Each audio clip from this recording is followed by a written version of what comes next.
जय हिंद दोस्तों, स्वागत है आपका आपके अपने YouTube channel learning point with Abhishek sir पर। दोस्तों, अगर आप चैनल पर नए हैं तो चैनल को सब्सक्राइब कर लीजिए और बेल आइकन प्रेस कीजिए ताकि आप डेली डिक्टेशन पा सकें। दोस्तों, आप सबके लिए Uttarakhand APSC, UK SSSC, UP SSSC और इलाहाबाद हाई कोर्ट के लिए स्पेशल पेड बैच चलाए जा रहे हैं। तो अगर आप भी कोई भी बैच ज्वाइन करना चाहते हैं तो आप इस नंबर पर संपर्क कर सकते हैं 7393976701। आप हमें इस नंबर पर व्हाट्सएप पर टेलीग्राम पर मैसेज कर सकते हैं और बैच की इन्फॉर्मेशन ले सकते हैं और अगर ज़रूरी हो तो कॉल भी कर सकते हैं। आपकी डिक्टेशन शुरू होगी 5 सेकेंड बाद।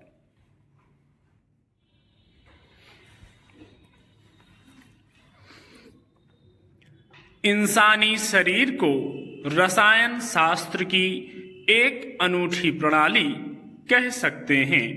यह रसायन विज्ञान इंसान के विचार और नजरिए के आधार पर निर्धारित करता है कि कौन जीवन में मिठास और अमृत का अनुभव करेगा और कौन कड़वाहट या विष का। जो लोग सकारात्मक विचारधारा के होते हैं उनका अपने और दूसरों के जीवन के प्रति भी दृष्टिकोण अच्छा और खुशियों से भरा होता है।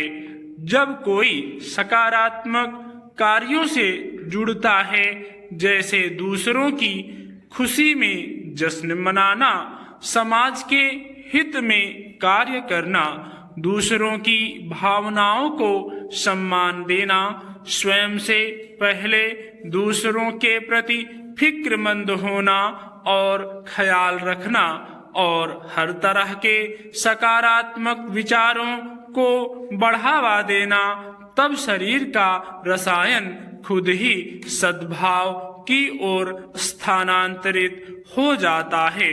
यह सकारात्मक परिवर्तन न केवल भौतिक शरीर का रखरखाव और मरम्मत करता है, बल्कि दीर्घायु, दर्द रहित जीवन, आनंद और तमाम अन्य लाभकारी नतीजों को भी बढ़ावा देता है।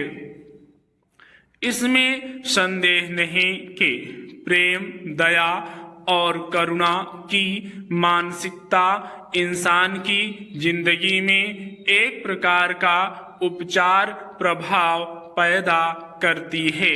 इनसे हमारी अपनी भलाई पनपती और बढ़ती है। हालांकि जब जब हमारे जेहन में लालच, क्रोध, ईर्ष्या या सत्ता की लालसा जैसे नकारात्मक विचार छाते हैं, तब तब हमारे शरीर का रसायन विषाक्त हो जाता है।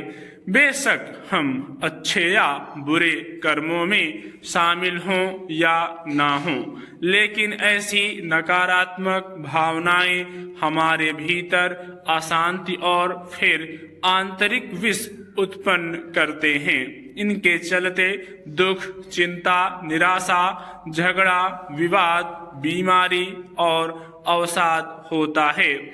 ऐसी विनाशकारी सोच हमारी शांति भंग कर देती है, साथ साथ असंतुलन और पीड़ा में घसीट ले जाती है।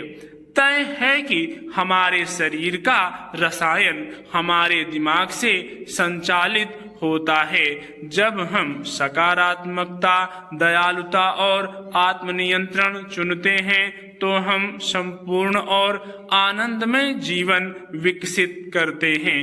ईश्वर या प्रकृति ने भी इंसान को जीवन के उच्च उद्देश्य की पूर्ति के लिए केवल सकारात्मक विचार बनाए रखने के लिए नियुक्त किया है। इस दिव्य मार्गदर्शन को अपनाने से यह सुनिश्चित होता है कि हम अपने वास्तविक उद्देश्य के अनुरूप जीवन जी रहे हैं और इसके साथ साथ इच्छित जीवन की परिपूर्णता का अनुभव कर रहे हैं। इसीलिए कहते हैं कि खुद से लड़ना सबसे कठिन लड़ाई होती है।